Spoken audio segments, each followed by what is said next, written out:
नमस्कार मैम। नाट्य शास्त्र में कितने वाद्य यंत्र हैं?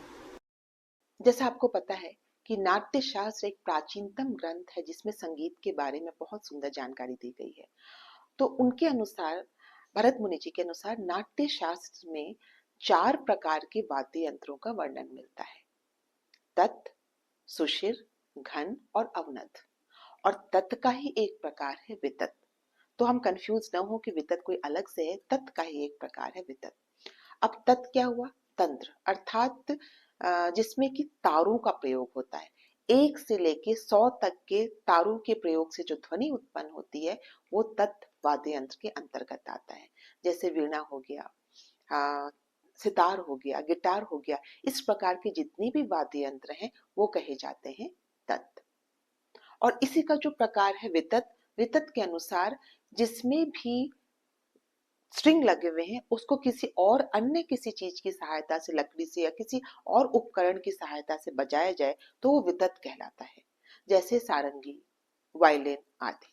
अब हम आते हैं घन।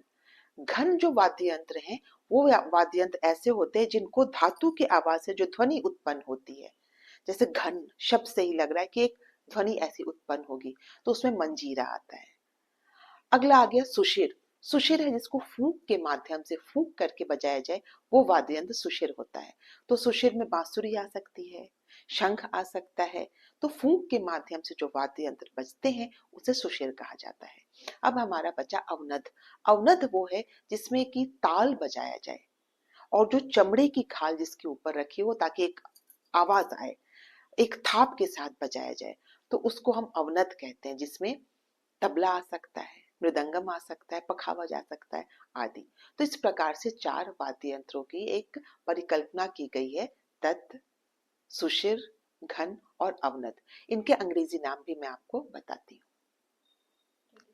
तत् को अंग्रेजी में कॉर्डोफोन कहते हैं, घन को अंग्रेजी में एडियोफोन कहते हैं, अवनद को अंग्रेजी में मेडियोफोन कहते हैं और सुशिर को अंग्रेजी में एरोफोन्स कहा जाता है।